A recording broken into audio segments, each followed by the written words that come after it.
બજાર જેવી ચોરાફળી સોફ્ટ અને પોચી કઈ રીતે થાય તે આપણે શીખીએ।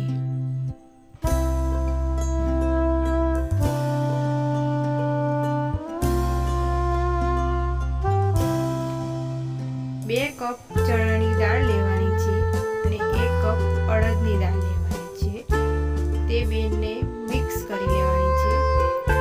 મિક્સ કરી લેવાની। હવે મિક્સ થઈ ગઈ આપણે પછી તે દળી નાખવાની છે। દળ્યા પછી તેને લોટ ચારી નાખવાનો છે એટલે ગાંગડા ના રહે એમાં, એટલે આપણને લોટ બાંધતા ઈઝી લાગે।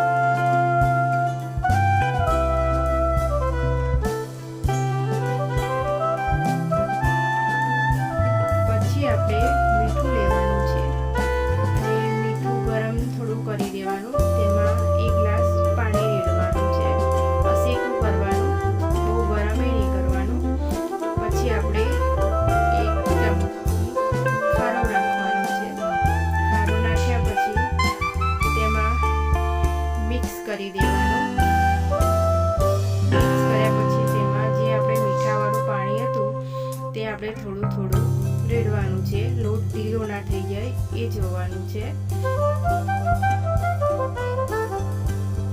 હવે તેને ગુંદી નાખવાનું છે।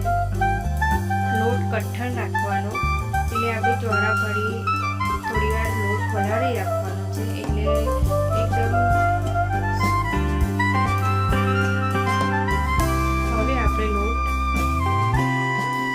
બંધાઈ ગયો છે।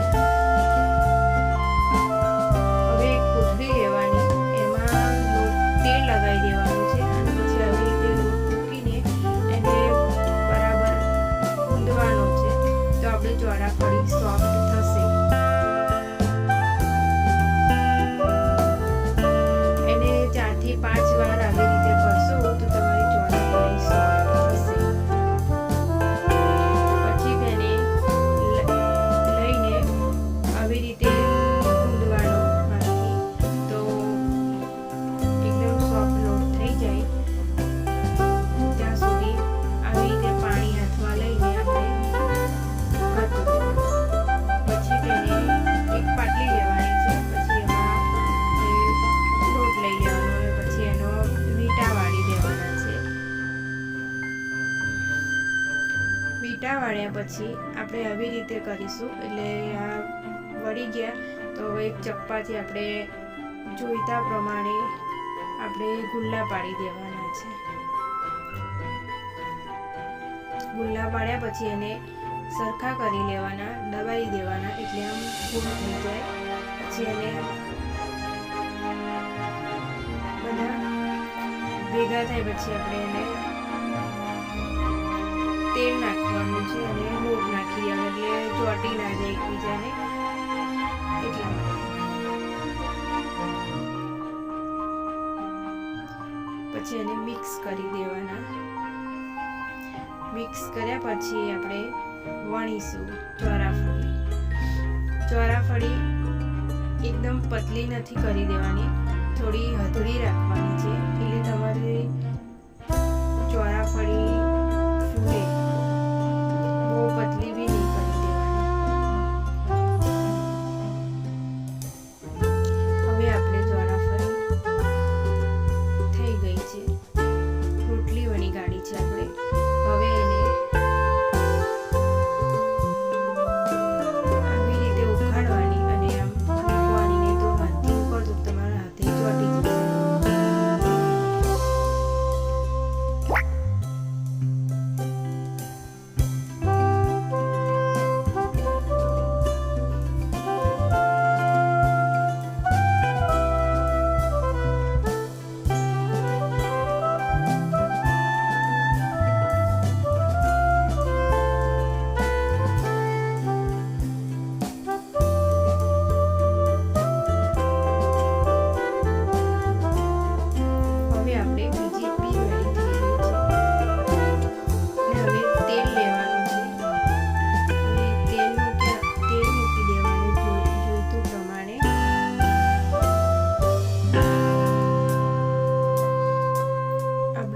ચોરાફળી થઈ ગઈ છે। હવે એને ચપ્પાથી કાપવાની છે, અડધી જ કાપવાની, આખી નહીં કાપવાની। એટલે ચોરાફળી તરાઈ ગઈ છે। જોઈ લો આવી રીતે થશે।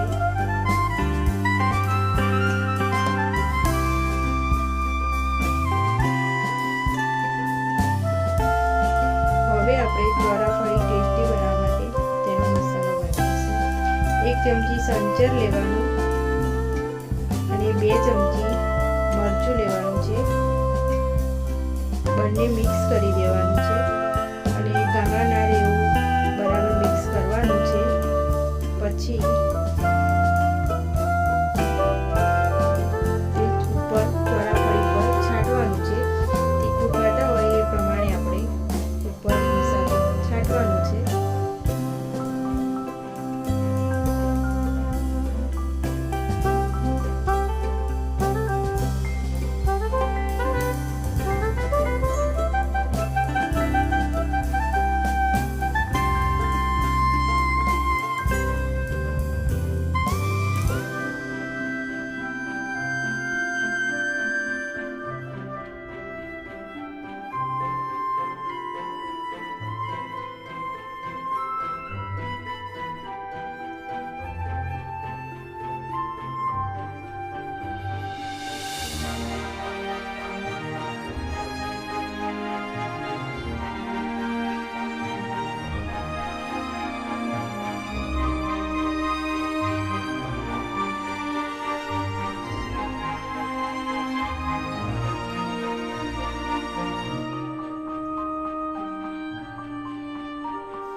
તળવામાં એકવાર આમ નાખીને એકવાર આમ કરીને તૈયારીમાં લઈ લેવાની છે, નહીં તો એ બ્લેક પડી જશે। એટલે બહુ રવા નથી દેવાની।